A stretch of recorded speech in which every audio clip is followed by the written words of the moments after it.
Yeah, thank you. So yeah, I'll try and cram quite a lot into my 15 minutes. I'm going to start off with talking about the nature of the relationship between the UK and Saudi and the various dimensions it has, because it's about a lot more than just arms sales. I'm not sure arms sales is even the most of it in terms of the value to the UK.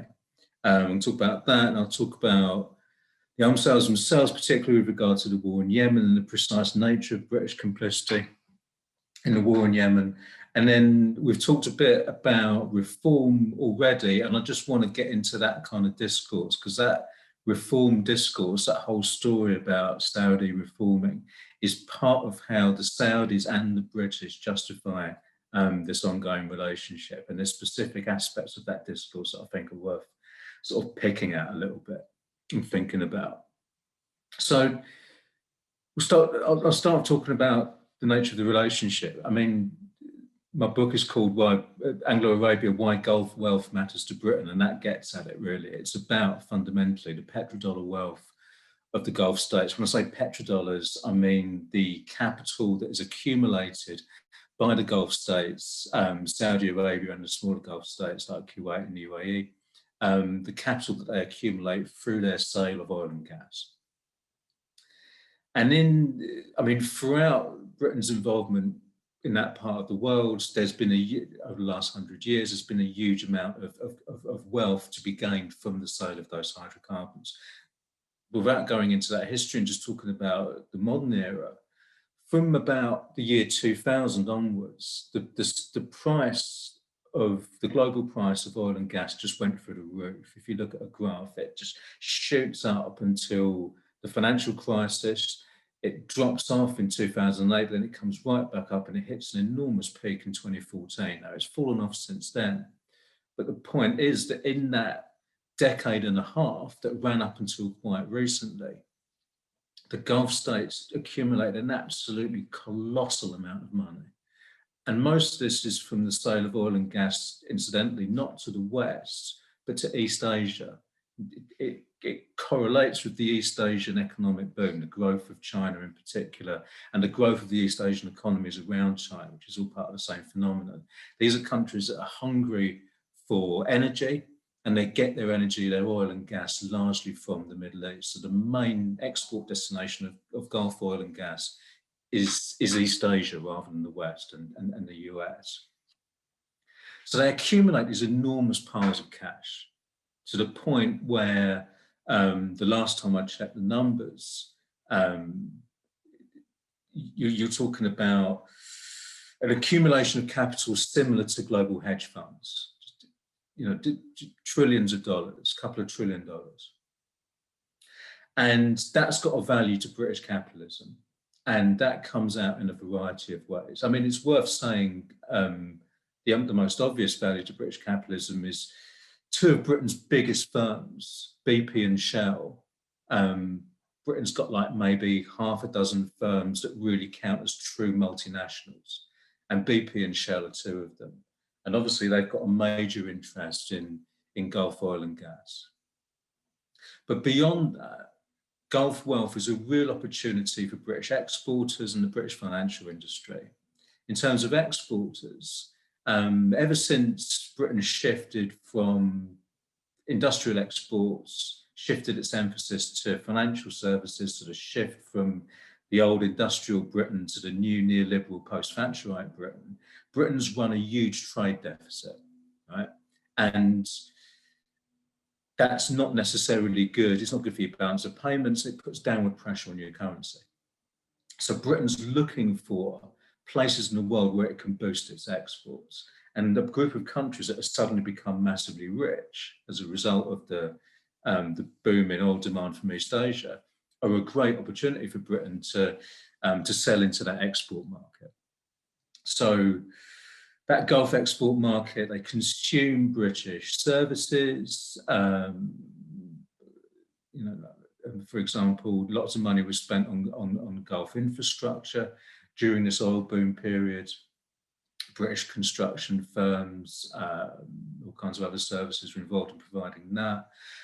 Financial services, visible goods, retailers, education, healthcare, loads of British firms were able to make a killing in the Gulf market during this period, and Britain was able to build up an export surplus, a rare export surplus with the Gulf states. In addition to which, that helps to close Britain's trade deficit to a certain extent. The other thing you need to do when you've got a trade deficit is attract inward flows of financial capital to offset the trade deficit, so to finance your deficit effectively. And as I say, the Gulf is a huge source of liquid capital comparable to global hedge funds. So a huge proportion of inward investment into the British economy net inward investment comes from Saudi Arabia. I worked out when I wrote my book, it was about a fifth of inwards capital flows coming into the UK come from Saudi Arabia. And that goes into, obviously these flows come from the UAE, Qatar as well, and they go into all kinds of things. Visible stuff, obviously, you can think of the classic examples, Man City Football Club, the Shards, Harrods, blah, blah, blah. But most of that money goes into private equity or property or deposits in British banks. So there's these huge financial flows coming in, which are helping to prop up Britain's neoliberal economic model. Now, the other value that Gulf wealth has to Britain is in terms of values of the British state, particularly Britain's military power. So it's been a strategic priority of the British state ever since the empire collapsed to try and maintain its status as a global military power. And to be a global military power, you need to have, or Britain feels it needs to have, a powerful military. So it can project military power on an intercontinental basis. And Britain's one of the few countries that can do that. Very few countries are capable of fighting wars on a separate continent. Now, to do that, you need to have your own arms industry. You're not a serious military power if you depend on other people for your weapons. But a domestic arms industry costs money. And there's different ways you can get the money you need to maintain that domestic arms industry. One is the taxpayer. Problem is, if you tax people too much to pay for weapons, people will start saying, well, hang on, why are we spending money on these weapons when we could be spending it on schools and hospitals as well? So you want to keep the tax element of that quite low. So another way of raising the money for it is exports. So the extent that you can sell these arms, you can raise the money that way. That can help you maintain the British arms industry and maintain your status as a global military power. But there's got to be someone to sell the arms too. And when you look at British arms export data going back over the post-Cold War era, the value of British arms sales to parts of the world that aren't the Gulf is just dropping steadily, plummeting steadily for 25, 30 years. Whereas the Gulf, as I say, has been increasingly, has been benefiting from this oil boom and become an increasingly significant arms import market. So to maintain Britain's global military power, it feels it needs to maintain an arms industry. To maintain the arms industry, it needs to maintain exports. To maintain those exports, you need an export market, and increasingly Britain is left with the Gulf as one of the few major export markets left in the world, apart from the United States. So I think we worked out recently that Saudi Arabia is responsible for about 50% of British arms export in recent years, if I remember that stat correctly. So these arms sales, it's not just about making profits for BAE Systems, it's about maintaining Britain's strategic position in the world. Yeah, pretty important. Well, it's important if you've got the idea that Britain should be a global military power. If those aren't your values, certainly aren't mine, then the significance and value of those arms exports fall away. Sam, how am I doing for time? Have I got 5 minutes or 10 minutes? You can have at least 5. Amazing. Right. So how does that fit into what's happening in Yemen? Oh, by the way, I should say that the further I get through, the more I'll get into aspects that other people have covered. So it doesn't matter if I get cut off. One thing I should say is that everything I've said up to now makes it sound like the British get loads out of this relationship and the Gulf states don't get anything or don't get much. And so the Gulf states are the ones with the power, and the British are the kind of supplicants in this relationship. And that picture has been used by British politicians to make out, oh, well, we can't help,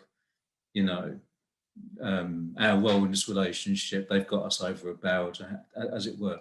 The Gulf states get much more out of this relationship than Britain does. What does Britain get out of it? Britain gets to maintain its status as a global military power and maintain its neoliberal economic model. Okay, fine, if you like that sort of thing. And lots of people do like that sort of thing. Some important people do. The Gulf states get to survive. What's always been at stake for the Gulf states and Saudi in their relationship with the British, and especially the Americans now, is their ability to survive. It's an existential question for them. They depend on not just the arms sales, but the training of their internal security forces and the diplomatic protection that's provided by having these close relationships with UN Security Council permanent members and the small handful of great military powers that there are in the world, the British and the Americans and the French to a certain extent as well. And the impunity that other panelists have described comes from that. And so when they invest in British property or British equity, which, let's face it, is not going to give them the sort of returns that they might get from investing in East Asia. What they're buying is not just some returns. It's not just a commercial matter. What they're buying is support and protection from the world's leading military and capitalist powers. So the power sits with us, not with them. That's important to say. Just in terms of Yemen, just to say briefly, the nature of these arms sales is not that Britain says, right, here's 70 Eurofighter Typhoons, enjoy all them, see you later, nothing to do with us anymore. The contract that Britain has with the Saudis is we will provide you with these jets and we'll provide you with an ongoing indefinite supply of components, spare parts, ammunition, training, maintenance. In other words, we provide you with an air force and the means to operate that air force. And implicit, as it were, in that is that we can pull the plug on all that anytime we like. We can stop providing the components and spare parts, stop providing the maintenance, stop providing the ammunition, and those planes don't fly anymore. So when you consider everything that's been done with these UK-built and supplied jets in Yemen, and remember that about half the Saudi Air Force comprises British-made jets, Britain's an accessory to this mass murder in a very real sense. There was a bit of reporting done by British Channel 4 News a couple of years ago. They spoke to an ex-Saudi pilot who said the Eurofighter Typhoon is so important militarily for the Saudi war effort that if the British stopped supporting the war effort, irrespective of what the Americans did, it would fatally impede the Saudi war effort because they couldn't use the Typhoons anymore. So it's really, really important stuff. And this is another aspect of the dependence. It's not us that's dependent on them, it's them that's dependent on us. And the fact that the British could pull the plug on this war anytime they like gives you a sense of how important it is that we in Britain do everything we can to put pressure on the government. Let me just wrap up by saying one thing about this reform narrative. And other panelists have spoken really powerfully on this. So I just want to say one key thing about it. This is a racial discourse. This is a racialized discourse. This is when we in Britain talk about the needs for this unique group in Saudi society to modernize the rest of Saudi society, we're engaging in a racist discourse about Saudi Arabia and a racist discourse about the people of the region. And it's a racist discourse that says the reason that we have democracy and they don't is because we have our values and they have their values. And that's, I'm quoting almost word for word British foreign ministers who say this. They have this separate set of values that leads them into despotism and social conservatism, whereas we have our exalted Western white, frankly, values. And so if you want to see human rights in Saudi Arabia, you have to back this royal family, who are, again, virtually quoting British Foreign Minister, at the liberal edge of a conservative society. Now, the liberal edge of that conservative society is in prison. And it's imprisoned by the people who are painting themselves as reformers. And what this story does is two things. One, it obscures the fact that the reason authoritarianism is in the region is because of the collusion between regional elites and Western powers. It obscures that by putting all the explanatory power, all the explanatory emphasis on just Arab culture rather than British-Saudi collusion.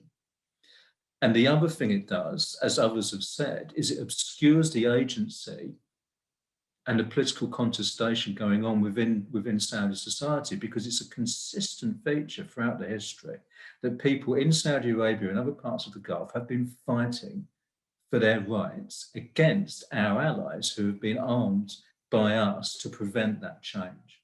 So think about that discourse, I think, in those terms. It's a racist discourse that is used and has been used consistently right back to the 50s and 60s to obscure the fact that there are people in that region fighting for their rights, and we, the British, have been an obstacle to that. Yeah, okay, I'll wrap up there.